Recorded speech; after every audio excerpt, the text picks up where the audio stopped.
Salut tout le monde, c'est Thomas de la chaîne Les Instruits. On poursuit notre formation sur le langage Python avec une 5e vidéo qui va aborder le thème des variables. Alors pour ceux qui ne connaissent pas, je vais expliquer rapidement ce que c'est et puis nous allons voir après comment créer des variables avec notre langage. Alors pour fonctionner correctement, un programme va avoir besoin de pouvoir stocker des données. Donc par exemple, si je suis dans un jeu vidéo, eh bien, je vais avoir besoin de stocker le nom du joueur, son score, la vie, les points de magie, l'arme utilisée, etc. Eh bien, toutes ces données, il va falloir que je les stocke quelque part pour que le programme puisse les utiliser pendant son exécution. Et c'est justement le rôle des variables. Les variables, ce sont en fait une zone mémoire qui est allouée à votre programme de manière temporaire pour pouvoir stocker les données. Ce qu'il faut bien comprendre, c'est que les variables n'existent que pendant l'exécution du programme. C'est-à-dire qu'une fois que le programme est terminé, donc si par exemple c'est un jeu, une fois que le jeu est fini, une fois qu'on a fermé son jeu, eh bien les variables sont détruites et toutes les valeurs qui sont contenues à l'intérieur vont être supprimées. Donc vraiment, il faut voir ça comme une mémoire temporaire. Ce sont vraiment toutes les données que vous allez avoir besoin d'utiliser pendant l'exécution de votre programme. Alors pour l'instant, j'ai pris des exemples assez simples, mais il faut savoir que vous pouvez très bien utiliser des variables pour stocker des choses plus complexes. Par exemple, on va avoir besoin d'un certain type de variable pour stocker la map de votre jeu vidéo, pour stocker par exemple des images, etc. Alors si les données qui ont été sauvegardées dans vos variables, vous avez besoin de les garder en mémoire même une fois le programme éteint, et bien dans ce cas-là, il faudra stocker le contenu de vos variables dans un fichier sur votre disque dur. On verra au cours de la formation comment le faire. Mais gardez bien à l'esprit que la variable n'existe que pendant l'exécution du programme. Une fois le programme arrêté, eh bien votre variable et son contenu sont détruits. Alors je vais ouvrir un nouveau fichier dans mon éditeur de code et je vais l'appeler essai.python. Voilà. Alors petite astuce, vous pouvez dans Visual Studio Code ouvrir un terminal qui va être directement intégré dans le logiciel. Ça vous évite d'avoir à jongler entre les différentes fenêtres. Pour cela, vous allez dans Terminal, ici, et vous cliquez sur Nouveau terminal. Et en fait, le terminal apparaît ici en bas, donc vous pouvez créer votre code et ensuite lancer le script ici en bas. C'est beaucoup plus facile. Alors pour créer une variable sous Python, c'est extrêmement simple. Il suffit premièrement d'indiquer le nom de la variable que vous voulez utiliser, suivi du signe égal, et ensuite d'y affecter une valeur. Donc par exemple, ici j'ai créé une variable qui s'appelle nom, et avec le signe égal, je vais lui affecter la valeur, par exemple, Toto. Voilà. Alors il faut bien comprendre comment ça fonctionne. Le signe égal, ça ne veut pas dire nom égale Toto. Ça veut dire j'affecte la valeur Toto à la variable nom. Il faut bien retenir ce terme-là, c'est très important. Donc là, j'ai créé une variable nom qui va contenir la valeur Toto. Ensuite, je vais lancer mon programme. Donc ici, essai.py. Alors, je me suis trompé. Qu'est-ce que j'ai fait? Oui, j'ai oublié de préciser Python. Python 3, puisque je suis sous Linux, .py. Voilà, donc au moment de lancer mon script, il ne se passe rien, mais en fait le programme a bien créé ma variable. Alors maintenant, ce que je vais faire pour vous montrer, je vais afficher le contenu de cette variable. Pour cela, c'est très simple. Si vous vous souvenez dans la vidéo précédente, nous avons utilisé la fonction print pour pouvoir afficher du texte à l'écran. D'accord ? Eh bien, je peux utiliser cette fonction pour afficher le contenu d'une variable. Donc cette fois-ci, entre parenthèses, au lieu de mettre un texte ou une phrase, je vais simplement indiquer le nom de la variable. Et comme il s'agit d'une variable, je n'ai pas besoin de mettre les guillemets, donc je ne les mets pas. Ça, c'est vraiment quand on veut afficher du texte à l'écran. J'ai juste à indiquer ici le nom de ma variable, donc c'est la variable nom, tout simplement. J'enregistre, je vais lancer mon programme. Alors, Python 3 essai.py. Voilà. Et je lance. Et voilà, vous voyez, il m'a bien affiché à l'écran Toto, qui est le contenu de ma variable. Alors je pourrais changer, par exemple, au lieu de Toto, je vais mettre bonjour tout le monde. J'enregistre. Et je lance mon script. Et donc là, il m'a bien changé la valeur. Cette fois, il affiche bonjour tout le monde à l'écran. Je peux, en cours de route, par exemple, donc là j'ai créé ma variable nom, bonjour tout le monde, j'ai demandé à l'afficher, je peux très bien, en cours de route, changer la valeur, donc je fais une nouvelle fois appel à la variable nom, égale, et là je change la valeur. Donc par exemple, je vais mettre machin. Voilà. Et je vais à nouveau demander à afficher cette variable avec la fonction print. J'enregistre. J'exécute mon programme. Alors, zut, voilà, toc. Et voilà, donc, ma variable nom contient la phrase bonjour tout le monde, il me l'a affiché.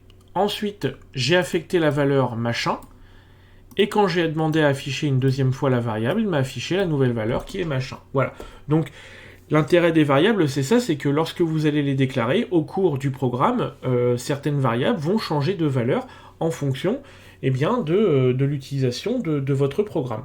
Donc par exemple, dans un jeu vidéo, c'est pratique, puisque si vous créez une variable vie, qui va contenir la vie du joueur, par exemple 100, au cours du programme, la vie va être modifiée. Si le joueur reçoit un coup d'épée, par exemple, ça va le blesser et il va perdre de la vie. Donc la vie peut très bien passer à 50, tout simplement. Donc là, je peux modifier vraiment mes variables au cours de l'exécution du programme. Deuxième chose, une variable peut également contenir la valeur d'une autre variable. Donc par exemple, je peux créer une variable 1, voilà, qui va contenir Toto. Je peux très bien créer une variable numéro 2 et lui affecter la valeur de variable 1. Tout simplement. Donc là, dans ma variable 2, j'ai récupéré la valeur de la variable 1. Si j'affiche la variable 2 qui est ici, donc variable 2, voilà, j'exécute mon code, regardez ce qui se passe. Alors, j'ai pas enregistré, voilà, je recommence, et voilà. Donc quand j'ai demandé l'affichage de ma variable 2, il va bien afficher Toto, qui contient en fait la valeur de la variable 1. Donc je peux comme ça affecter une variable dans une autre. Alors maintenant que vous avez compris un petit peu le principe des variables, nous allons voir les types de variables et également les règles de création de variables. Alors on va commencer par les règles. Ce qu'il faut savoir, c'est que lorsque vous créez un nom de variable, vous ne pouvez pas utiliser n'importe quel caractère. Pour créer une variable, donc les noms de variables, n'acceptent que les lettres, donc par exemple A, B, C, etc. Vous pouvez utiliser les lettres majuscules ou minuscules, c'est très important de dissocier les deux. A, B, C. Voilà. Vous pouvez utiliser des chiffres qui vont aller de 0 à 9. Et enfin, un caractère spécial qui est le underscore. Alors le underscore, c'est ce qu'on appelle aussi le tiré du bas que vous trouvez sous la touche 8 de votre clavier. Underscore, voilà, qui s'écrit comme ça. Ce fameux tiré du bas. Et c'est la seule chose que vous pouvez utiliser dans les variables. C'est très important. Vous ne pouvez pas utiliser de caractères spéciaux, donc par exemple un dièse, un point d'interrogation, point d'exclamation, etc. Vous ne pouvez pas les utiliser. Vous n'avez pas le droit également d'utiliser des espaces.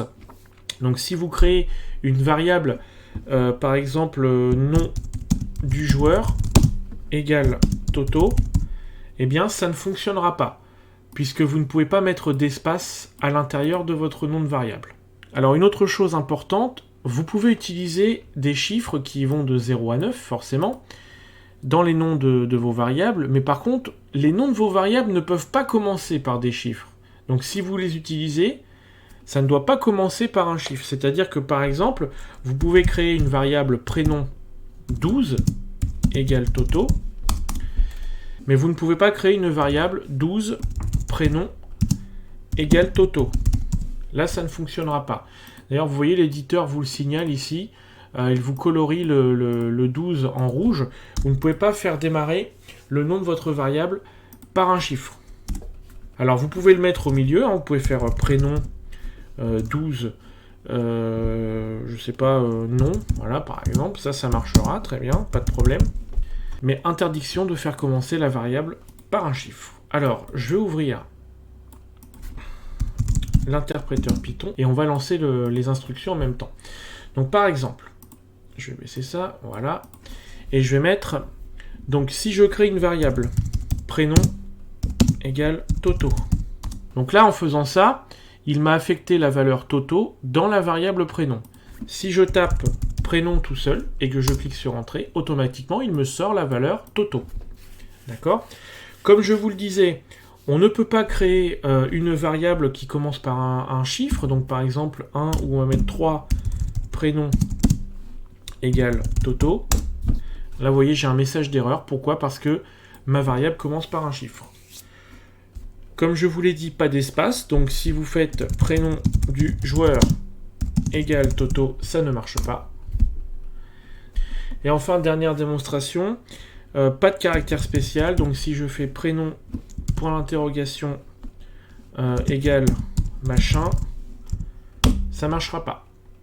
Alors il ne vous dit pas exactement ce qu'il y a comme souci, donc là il pointe vers le point d'interrogation, mais il vous dit surtout invalide syntaxe, donc c'est pas forcément très explicite, mais voilà, ça veut dire que là clairement il refuse ma variable puisque j'ai mis un caractère spécial à l'intérieur. Alors ce qu'il faut savoir, c'est que dans le monde de la programmation, il existe des conventions, et notamment il en existe aussi sur le nom des variables.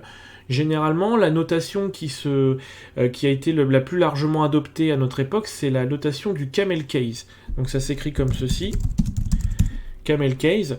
Donc c'est un type de notation qui est utilisé, donc c'est devenu en fait une habitude pour les développeurs.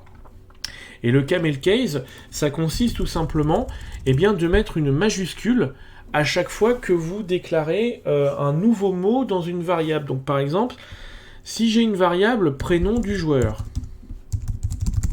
je peux très bien l'écrire comme ça, donc tout attaché et en minuscule, mais le camel case, c'est une pratique qui consiste à mettre une majuscule à chaque mot, donc par exemple prénom, ensuite une majuscule à du et une majuscule à joueur.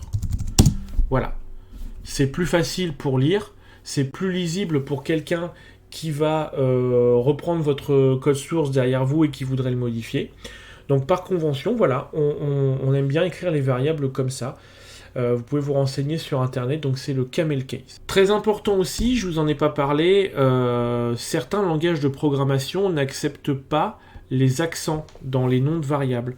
Donc par exemple, prénom, avec un accent aigu. Alors, il faut savoir que sous Python, c'est accepté. Si je tape prénom égale Toto, ça va fonctionner.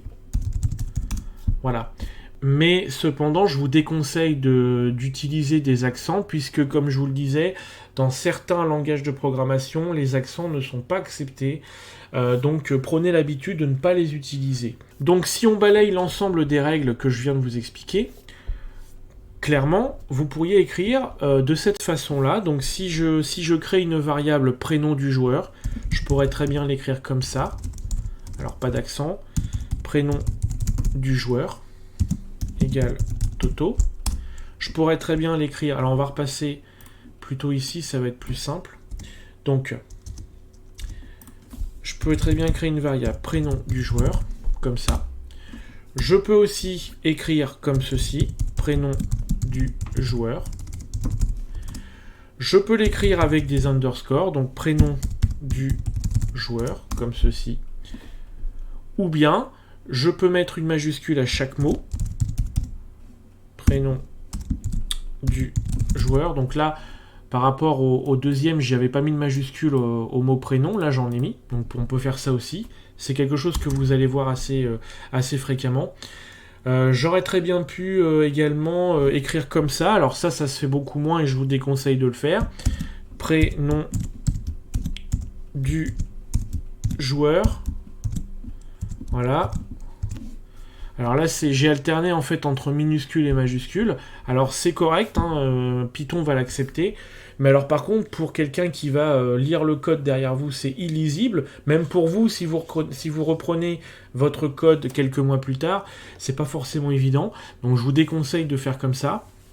Mais en tout cas, ça passe, il n'y a pas de problème. Ce qu'il faut savoir aussi, c'est que le langage Python, il utilise des mots-clés à lui, donc des mots-clés qui sont réservés au langage. Par exemple, vous le verrez quand on fera des conditions ou quand on abordera le chapitre sur les boucles, on utilisera des mots comme if, while, for, elif, etc. Ça, ce sont des mots qui sont réservés au langage. Donc je n'ai pas le droit d'appeler une variable comme ça. Vous voyez, par exemple, si je veux appeler une variable, je vais prendre le while. Si je fais while égale Toto, eh bien, il n'en veut pas. Pourquoi ? Parce que le mot while est un mot réservé au langage. C'est un mot-clé qui est utilisé par Python et vous ne pouvez pas l'utiliser pour vos variables. Ensuite, je vous ai parlé également des majuscules, minuscules. Donc ça, il faut faire vraiment attention. La variable prénom égale Toto. La variable prénom égale Toto. Ça ne dit pas du tout la même que la variable prénom égale Toto. Égale, je vais mettre un autre truc. Égale machin. Voilà. C'est pas du tout la même. Si je tape prénom sans majuscule, là il me sort machin. D'accord ? Si je tape prénom avec simplement le P majuscule au début, là il me donne bien la valeur Toto. Donc les deux sont différentes. Si je tape prénom, comme ceci avec le M majuscule à la fin, bah là il va me mettre un message d'erreur parce qu'il va considérer que la variable prénom avec un M majuscule, elle n'existe pas. Ce qui est vrai puisque je ne l'ai pas déclaré.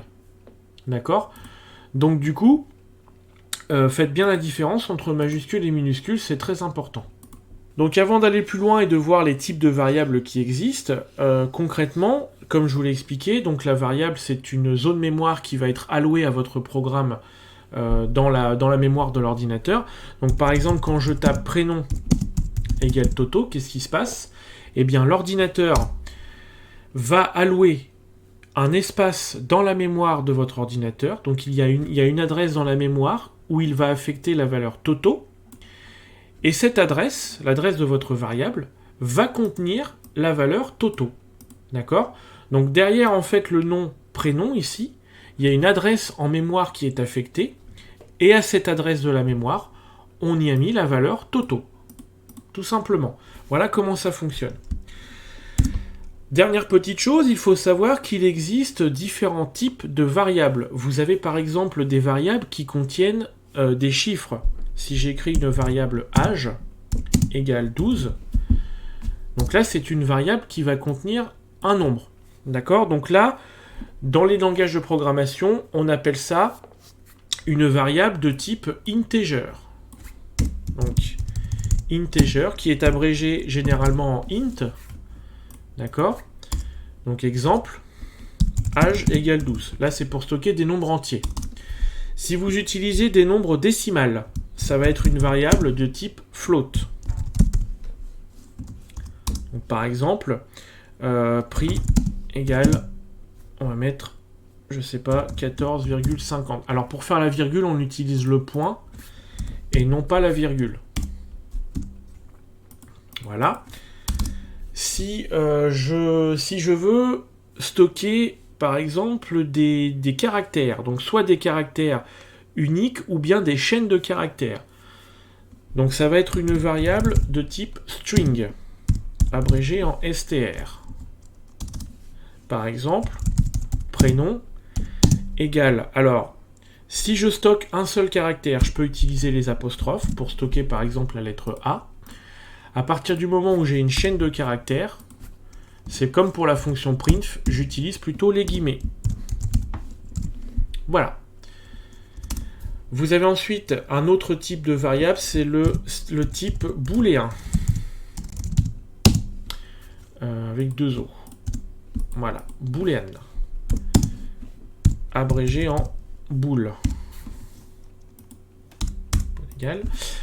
Alors cette variable, elle est un peu spécifique. En fait, elle n'accepte que deux valeurs, soit la valeur true ou false, qui veut dire vrai ou faux. Vous verrez quand on fera des conditions ou des boucles, on aura besoin d'utiliser ce genre de variable. Donc par exemple, une variable qui va s'appeler joueur envie, voilà, et je vais mettre true. Voilà, donc ce qui veut dire que tant que la variable contient la valeur true, le joueur est en vie. Dès que le joueur est mort, eh bien ça passera à false. Tout simplement. Voilà, alors maintenant on va voir comment ça se passe au niveau de la déclaration. Alors vous avez de la chance, c'est que Python est ce qu'on appelle un langage de haut niveau. C'est-à-dire qu'il va s'occuper de déterminer le type de votre variable tout seul. Il y a certains langages de programmation, comme par exemple le langage C, où vous êtes obligé de préciser le type. Par exemple, en langage C, vous êtes obligé de préciser le type int pour integer, et ensuite de déclarer votre variable âge avec la valeur 12. Voilà. Et si vous faites ça, vous ne pouvez pas stocker ensuite, par exemple, une chaîne de caractères à l'intérieur si vous n'avez pas converti la variable. Sous Python, c'est pas compliqué. Vous précisez simplement le nom de la variable, donc âge égale 12, et lui automatiquement, comme vous avez stocké la valeur 12, il sait que c'est une variable de type integer, donc il va le faire tout seul. Voilà. Donc on va vérifier ça, il existe une fonction, alors vous l'avez vu dans la vidéo précédente, on utilise des fonctions pour faire exécuter une tâche à notre ordinateur. Tout comme il existe une fonction print qui permet d'afficher du texte à l'écran, eh bien on a une variable qui s'appelle type et qui permet de renvoyer le type d'une variable. Donc pour cela, on écrit la fonction type et entre parenthèses, donc comme on avait pour la fonction print, où on mettait du texte entre parenthèses, ici, entre parenthèses, eh bien, on met le nom de la variable où l'on veut en fait renvoyer le type. Donc par exemple, ici, type de la variable âge, en paramètre, donc je passe le nom de la variable, j'appuie sur Entrée, et là vous voyez qu'il me renvoie à l'écran class int, donc int pour integer, qui est ici. Donc effectivement, ma variable âge est de type integer puisque j'ai stocké un entier à l'intérieur. Si je crée une variable prix égale 14,50 €, donc là je reprends le même exemple qu'ici, j'utilise à nouveau la fonction type pour renvoyer le type de prix, et là il me dit c'est un float, tout simplement. Pareil pour les autres, une variable prénom qui va stocker la valeur Toto. Si je fais un type dessus, voilà, et bien là il me renvoie str pour string. Et enfin le booléen, donc joueur envie égale true. Voilà, si je fais type joueur envie, classe bool pour booléen. Voilà tout simplement. Donc ça, ce sont les types de variables qui existent et que l'on va utiliser au cours de la formation. Donc il faut le savoir, même si encore une fois, Python va affecter le type de la variable automatiquement en fonction de la valeur que vous allez rentrer à l'initialisation.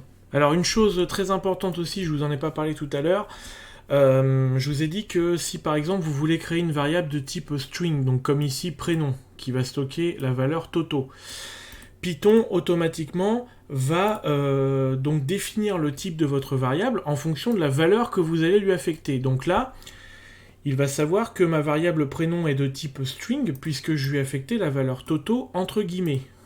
Donc ce qu'il faut savoir, c'est que à partir du moment où vous mettez des guillemets, il considère que c'est une variable de type string. Donc même si vous stockez un entier à l'intérieur, eh bien ça ne fonctionnera pas. Pour lui, ça sera une variable de type string. Donc par exemple, si je crée une variable âge qui va stocker l'âge du joueur, donc par exemple, on va mettre 12 comme tout à l'heure, si je renvoie le type, là j'ai bien une variable de type integer, d'accord ? Puisque je stocke un nombre entier. Par contre, si je crée une variable âge et que cette fois-ci je mets des guillemets, j'ai toujours la valeur 12 à l'intérieur, mais comme j'ai mis des guillemets de chaque côté, pour lui, eh bien, c'est une variable de type string. Donc, autre exemple, si je crée une variable a égale 12, et une variable b égale 12. Voilà. Si je demande le type de la variable a, c'est bien un integer. Par contre, pour la variable b, cette fois-ci, c'est une chaîne de caractères. D'accord ? Donc c'est très important, parce que si par exemple, vous voulez créer une variable de type integer pour pouvoir faire des calculs, on le verra dans la prochaine vidéo sur les opérateurs mathématiques, eh bien c'est important de ne pas mettre les guillemets, parce que sinon vous ne pourrez pas faire de calcul dessus. Alors dernière petite chose avant de terminer la vidéo, lorsque vous créez une variable, il est très important d'essayer de lui donner un nom qui va avoir un sens par rapport à ce qu'elle contient. Donc c'est-à-dire que le nom de votre variable doit avoir un rapport avec la valeur qui est stockée. C'est important parce que si, encore une fois, vous avez quelqu'un qui passe derrière vous et qui reprend votre code, il doit pouvoir comprendre, rien qu'en lisant le nom de la variable, de quoi il est question. Donc c'est-à-dire que si vous créez une variable qui s'appelle voiture et que vous stockez le nom du joueur, par exemple machin, et bien là ça n'a aucune logique, puisque pour stocker le nom du joueur, vous allez créer une variable qui s'appelle voiture. Donc du coup, en ayant créé une variable voiture, on s'attend à ce qu'il y ait une donnée en rapport avec les voitures. D'accord ? Donc c'est beaucoup plus logique, par exemple, de créer une variable comme tout à l'heure, une variable, je sais pas, on va mettre nom du joueur ou nom du joueur, on va mettre ça, voilà. C'est beaucoup plus logique de créer une variable qui s'appelle comme ça, plutôt que de créer une variable qui va s'appeler voiture ou machin, kangourou, ou ce que vous voulez. Ça n'a pas vraiment grand intérêt. Donc toujours bien nommer vos variables pour qu'elles aient un rapport avec la valeur qu'elles vont stocker. Et dernière petite chose, quand vous faites de la programmation, il faut prendre l'habitude, si vous pouvez, d'utiliser de préférence l'anglais.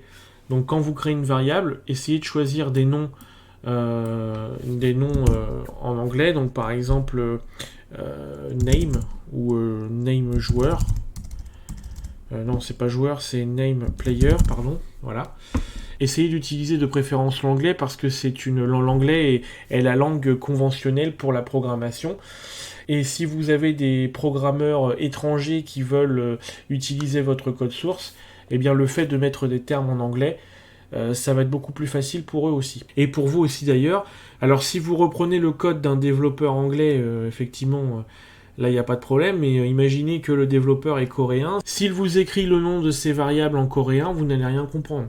Donc par convention, on préfère au maximum utiliser l'anglais. Eh bien écoutez, je pense qu'on a fait le tour pour les variables, donc vous commencez déjà à en savoir un petit peu plus. Dans la prochaine vidéo, je vous parlerai des opérateurs mathématiques, et on pourra commencer à faire quelques petites choses un peu plus intéressantes. Voilà, je vous remercie pour votre attention, et à bientôt pour une prochaine vidéo.